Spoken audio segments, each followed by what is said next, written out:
გამარჯობა ძვირფასო მეგობრებო, ეს არის არხი Digital Camp-ი, მე კი დავით გოგულაშვილი გახლავართ და ჩვენ საუბრობთ ციფრული მარკეტინგის შესახებ. ამ ვიდეოში მინდა გესაუბროთ იმასთან დაკავშირებით, თუ დამწყებმა ციფრული მარკეტინგის სპეციალისტებმა როგორ უნდა იშოვონ პირველი სამსახური. რა თქმა უნდა, ეს ჩემი სუბიექტური მოსაზრებები არის, მაგრამ ვფიქრობ, ერთი მოსაზრება მაინც ამ ვიდეოში თქვენთვის სასარგებლო და საინტერესო იქნება. პირველ და ამასთანავე მინდა განვიხილოთ ჩემი CV, რომელიც რამოდენიმე CV მაქვს და ეს ერთ-ერთი წარმატებული CV არის. ამ CV-თ ამიყვანეს რამოდენიმე კომპანიაში. პირველი, რაც მინდა ვთქვა, რომ დამწყებებს მინდა ურჩიოთ, რომ თავიდანვე დაიწყონ საკუთარი პროექტზე მუშაობა. იმიტომ საკუთარი პროექტი როცა გაქვს, მეტი თავისუფლება გაქვს. კი, ბიუჯეტი შეიძლება საერთოდ არ გქონდეს, ძალიან მინიმალური ბიუჯეტი გქონდეს. მაგრამ როცა საკუთარ პროექტზე მუშაობ, იქ შენებურად აკეთებ ძალიან ბევრ რამეს ცვლი, ტესტავ, ამუშავებ, რეკლამებს სხვადასხვანაირად უშვებ და ამით უფრო და უფრო სწავლობ და ვითარდებ. მე მინდა გავიხსენო ესეთი შემთხვევა, როდესაც მაგალითად კომპანია People-ში გავდიოდი გასაუბრებას და შემდგომ მიყვანეს. ერთ-ერთი პროექტი მქონდა მაშინ, ესეთი 50 წიგნი ერთ წელიწადში. ეს იყო და დღესაც არის, მაგრამ ნაკლებად აქტიურობ მაგვერდზე. ანუ ყოველ პერიოდულად ვდებდი ხოლმე ვიდეოებს, ან ჩემ მოსაზრებებს იმ წიგნებთან დაკავშირებით, რომელიც მინდოდა რომ წამეკითხა და ჯამში მე და ჩემი მეგობარს გვინდოდა რომ წელიწადში 50 წიგნი წავეკითხა და ამას ვამუშავებდი, ძალიან დიდი აქტიურობა ჰქონდა. დაახლოებით 10,000-მდე ლაიქი მოაგროვა, ძალიან ბევრი რამე ვისწავლეთ და როცა People-ში წარვადგინე ეს პროექტი, ამით დაინტერესდნენ და შეიძლება ითქვას, რომ ერთ-ერთი მიზეზი თუ რატომ ამიყვანეს კომპანია People-ში, სწორედ ეს იყო. აქედან გამომდინარე, მე გიგიჩვენებთ, თუ თქვენ რამე ჰობი გაქვთ ან ინტერესი გაქვთ, შექმნათ Facebook გვერდი და განავითაროთ ეს გვერდი, თქვა თუ რაგბი გიყვართ პირობითად, დაწეროთ სტატიები რაგბის შესახებ, ჩაწეროთ თქვენი მოსაზრებები. განავითაროთ ეს გვერდი, აიყვანოთ რაღაც მაღალ მნიშვნელობამდე და შემდგომ როცა გასაუბრებაზე გახვალთ, თამამად შეგიძლიათ წარადგინოთ და უთხრათ, რომ ეს პროექტი გაქვთ და მოვუყვეთ ამ პროექტის შესახებ და ეს იქნება თქვენთვის დამატებითი სტიმული. თუ თქვათ სტუდენტი ხართ და მეც მაგალითად სტუდენტობის დროს სტაჟირებით ვიყავი ერთ-ერთ ორგანიზაციაში, იქ ჩაბარებული მქონდა სოციალური მედია გვერდი, ვამუშავებდით, კი უფასოდ მუშაობდით, მაგრამ გარკვეული აქტივობა და ცოდნა და გამოცდილება ამ პროექტმა შემძინა. ამიტომ სტაჟირებასაც არ მოერიდოთ. ეხლა მინდა განვიხილო რა და გასაუბრებაზე როცა მიდიხართ, მე გირჩევთ, რომ თავი არ შეიკავოთ, თქვა თუ მაგალითად უწერიათ, რომ აუცილებელია 3 წლიანი გამოცდილება, ან არის CV-ში ისეთი პროგრამები, რომელიც თქვენ არ იცით, ან არ გქონიათ გამოცდილება, ან არის რაღაც სხვა უნარ-ჩვევები, რომელიც ნაკლებად განვითარებული ან ასე და ასე შემდგომ, მე მაინც გირჩევდით, რომ მაინც გააგზავნოთ CV და თუ მიხვალთ გასაუბრებაზე, პირობითად რომც არა გიყვანო, ამ გასაუბრებებითაც ბევრ რამეს სწავლობთ.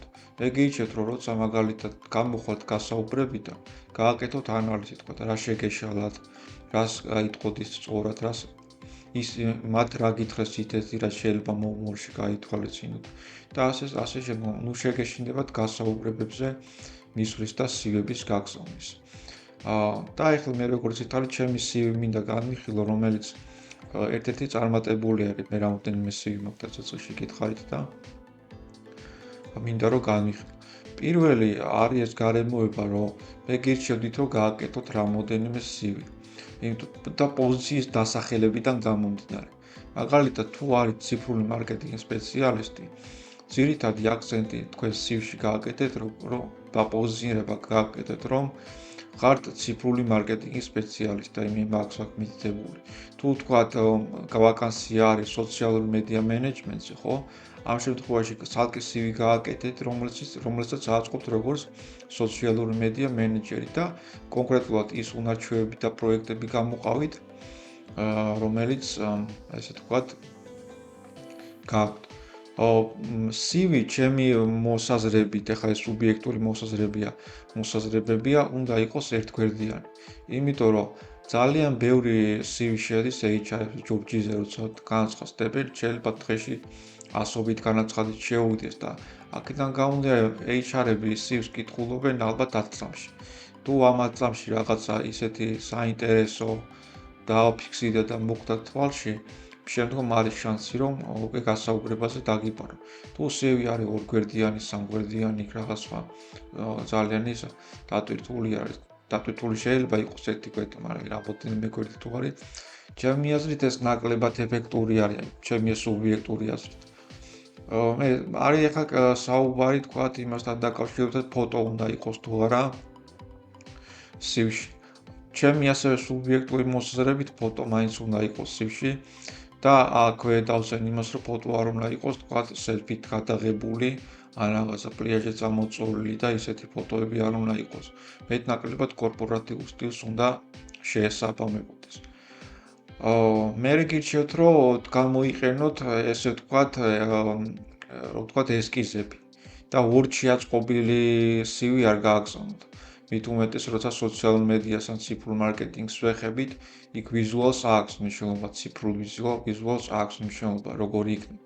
ამიტომ მე გირჩევდით, რომ ვთქვათ, გამოიყენოთ პროგრამა Canva ან Photoshop-ის ესკიზებიც არსებობს, Photoshop-ი გამოიყენოთ. და გადმოწეროთ ეს ესკიზი, რომელიც მეტნაკლებად ვიზუალურად კარგად გამოიყურება და იმის შესაბამისად გადააწყოთ. ახლა ესაც აღებული მაქვს მე ერთ-ერთი ესკიზად მაქვს წლების წინ აღებული. აქაც ახლა რაღაცები არის შესაძლებელი, მაგრამ ძირითადად რავი ამ CV-თ ყველაზე მეტი გასაუბრება მქონია და ეს მქონია რა. წარმატებულად ამიყვანეს ხო? ანუ რა არის?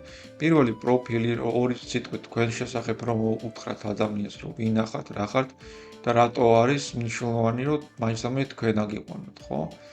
მაგ ვარ დისციპლინირებული და შედეგზე ორიენტირებული, ხო? და რაღაც ზოგადად. ეს ტელეფონი, მეილი და ასე და ასე შემდგომ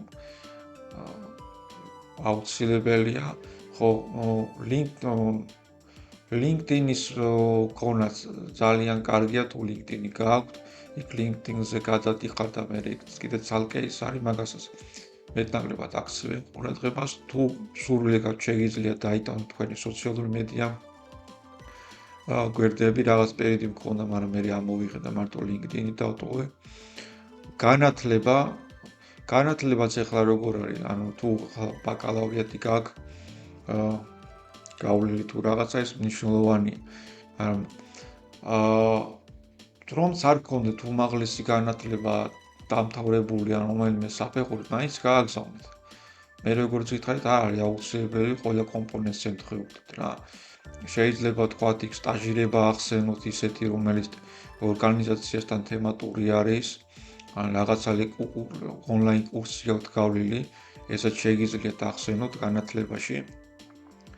უნარჩვევები, თქვათ, მე რასთანაც მიმუშავია და მქონია შეხება, ესე მაქვს ჩამოწერილი, ესე თქვათ, და ფიქრობ ეფექტური არის. და რა გამოცდილება მქონია.